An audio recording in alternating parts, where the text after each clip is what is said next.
আজকে আমরা চলে এসেছি সিলেটের এক টুকরো দক্ষিণেশ্বর মন্দিরটি দেখতে। তো সিলেটের এই এক টুকরো দক্ষিণেশ্বর মন্দিরটি কোথায় অবস্থিত এবং আপনারা কোন স্থানে আসলে এই মন্দিরটি দেখতে পাবেন সেটি নিয়ে আজকে আলোচনা করব। তো হে ফ্রেন্ডস, আমি Sukanta, welcome to my channel Sukanta creation. তো বন্ধুরা, চলে আসে আমাদের আরেকটি নতুন ভিডিও নিয়ে। আজকে আমরা চলে এসেছি আমাদের এক টুকরো দক্ষিণেশ্বর মন্দির পরিদর্শনের জন্য। এই দক্ষিণেশ্বর মন্দিরটি পড়েছে আমাদের টালিবন্দর এরিয়ায়, টালিবন্দর সিলেট এই জায়গাটি। চলুন বেশি কথা না বাড়ি এই এক টুকরো দক্ষিণেশ্বর দেখে আসি। তো প্রথমে গাইজ ঢোকার আগে একটা নোটিশ বোর্ড লক্ষ্য করতে পারবেন। এটা হচ্ছে গিয়ে সপ্তাহের জন্য যোগাযোগ করতে পারেন, এই কারণে এটি হচ্ছে টালিবন্দর মহাশ্মশান কালীঘাট আর কি, মহাশ্মশান এবং কালী মন্দিরও রয়েছে। তো এখানে আপনারা যদি সপ্তাহের জন্য এখানে আসতে চান তাহলে এই নম্বরে যোগাযোগ করে আসতে পারেন, আপনারা সকল কিছু প্রস্তুত পাবেন। তো চলুন এসবের পর আমরা ভিতরে যাওয়া।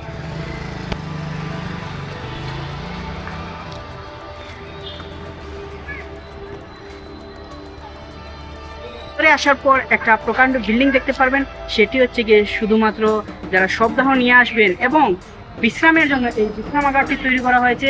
এবং এখানে কিছুদিন পর একটা অফিস রুমও হবে। যারা শ্মশানে সপ্তাহ করতে আসবেন তাদের যেহেতু কাগজপত্র এবং আর বিভিন্ন সমস্যা হয়, এখানে এসে যোগাযোগ করতে পারবেন।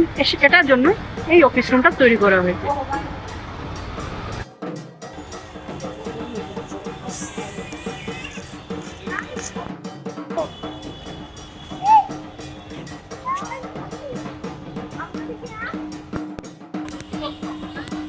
আর বন্ধুরা, এই বিশ্রামাগারে রয়েছে দুটি সুবিধা।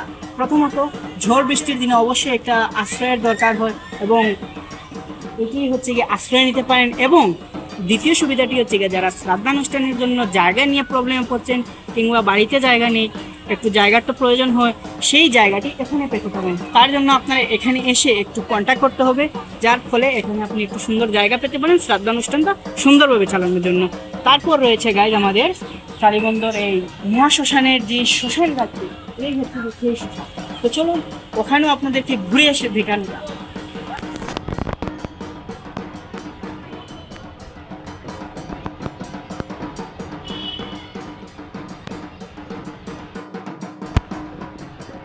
আর বন্ধুরা, এই টালিবন্দর মহাশ্মশানের আমাদের সপ্তাহের জন্য যে জায়গাটি রয়েছে, শ্মশানে রয়েছে 5টি চুলো। তো চলুন একটা একটা করে আপনাদেরকে দেখিয়ে যায়। এই রয়েছে প্রথমটি, যেটি গাইজ মাত্র 2 বছরের মধ্যে অনেকটা কালো হয়ে গেছে, অনেকগুলো সপ্তাহ এখানে সম্পন্ন হয়েছে, যার ফলে অনেকটাই প্রায় নষ্টের মতো হয়ে গেছে। বাট এগুলো কাজ সবে মাত্র শেষ হয়েছিল। এই হচ্ছে গিয়ে 2 নম্বরটা, এখানে হচ্ছে গিয়ে 3 নম্বর, এই হচ্ছে গিয়ে 4, আর ওইদিকে রয়েছে 5। আর ওইদিকে যে লাস্ট মাথায় যে একটা দরজা দেখতে পাচ্ছেন, সেটি হচ্ছে গিয়ে সব স্নান করানোর জন্য। আপনারা যারা সব স্নানের বিষয় নিয়ে চিন্তা করেন যে বিভিন্ন সময় যে কোথায় স্নান করাবেন, এটার জন্য এই সব স্নানের জন্য একটি ঘর টালিবন্দর মহাশ্মশানে রয়েছে, যা আপনারা খুব সুন্দরভাবে পেয়ে যাবেন। সব শেষে গাইজ এবার আমরা যাব আমাদের এক টুকরো দক্ষিণেশ্বরটাকে দেখতে। আর এই হচ্ছে গাইজ এক টুকরো দক্ষিণেশ্বর।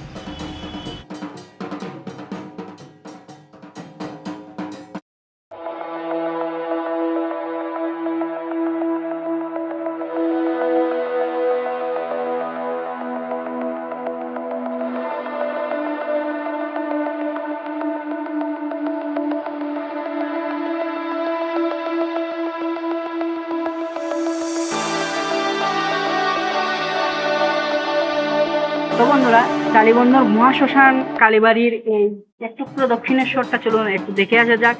আমরা টালিবন্দর মহাশ্মশানের অফিস রুম দেখে নিলাম, টালিবন্দর মহাশ্মশানের শ্মশানঘাট দেখে নিলাম, এবার চলুন দেখে আসি এক টুকরো সেই দক্ষিণেশ্বর। এই হচ্ছে গাইজ আমাদের টালিবন্দরের এক টুকরো দক্ষিণেশ্বর মন্দির, মানে আমাদের টালিবন্দর মহাশ্মশানের মহাকালী মন্দির। আর এখন আমরা যেখানে দাঁড়িয়ে রয়েছি সেটি হচ্ছে আমাদের মন্দিরের প্রবেশদ্বার, মানে দেবীর যে মুখমণ্ডল যেদিকে থাকবে আমরা ঠিক সেই দিকেই দাঁড়িয়ে রয়েছি। বাকি রয়েছে গাছ আরো দুদিকে রয়েছে আরো 2টি প্রবেশদ্বার, তবে ওইদিকে আপনি আসলে দেবীর মুখটা আপনি দেখতে পারবেন না। দেবীর মুখ দেখার জন্য ওইদিকে আপনি কাজ করবেন। তো চলুন মন্দিরের চারপাশটা একটু ঘুরে এসে দেখা যাক।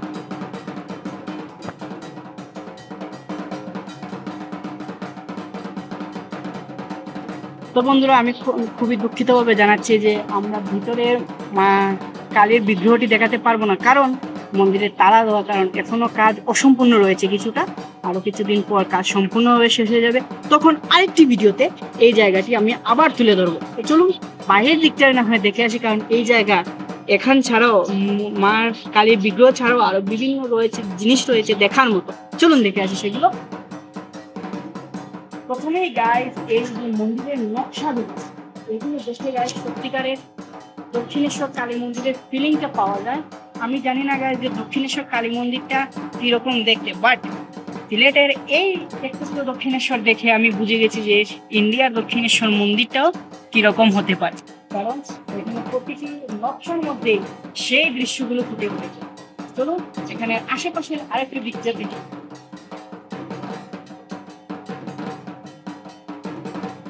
এটি ছিল গাইস প্রথম প্রবেশদ্বার, এটি হচ্ছে গিয়ে আরেকটি প্রবেশদ্বার।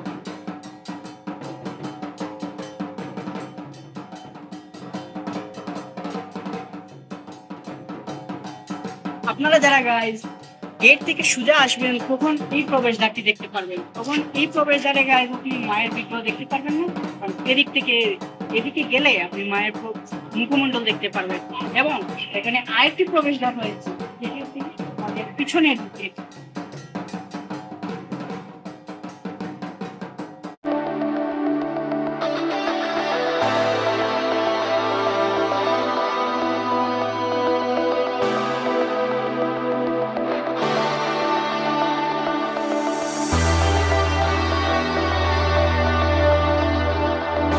এবং বন্ধুরা এই মন্দির ছাড়াও আরো রয়েছে এখানে আর বসার জায়গা, পুরো আর কি একটা বাগানের ফিলিং করা হয়েছে এখানে।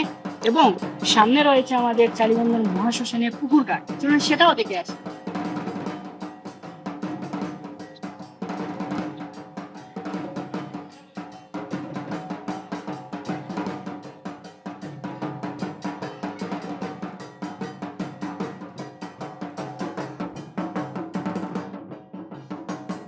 এই হচ্ছে যে আমাদের চালিবন্ধন মহাশ্মশানের পুকুর ঘাট।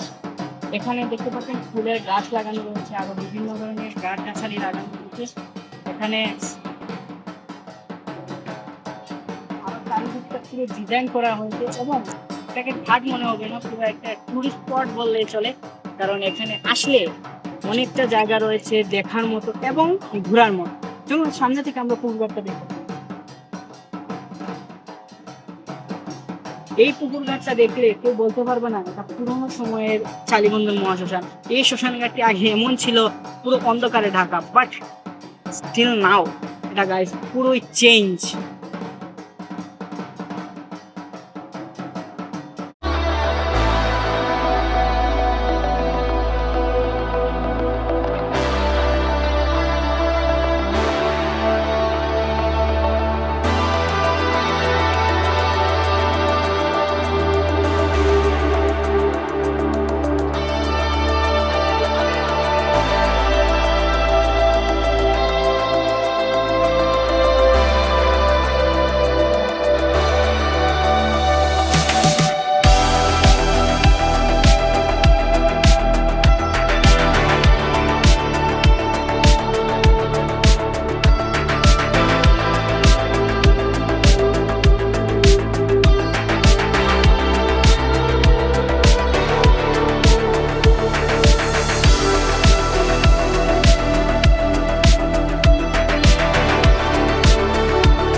তো বন্ধুরা আমাদের আজকের এই ভিডিওটি এই পর্যন্তই। তো ভিডিওটা কেমন লাগে তা অবশ্যই কমেন্ট করে জানাতে ভুলবেন না। ভিডিওটি ভালো লাগে অবশ্যই একটা লাইক করে দিন, চ্যানেলটি নতুন হলে অবশ্যই চ্যানেলকে সাবস্ক্রাইব করে যেতে ভুলবেন না। দেখা হবে পরবর্তী নতুন কোনো ভিডিওতে। Still then stay with us and thank you for watching this video.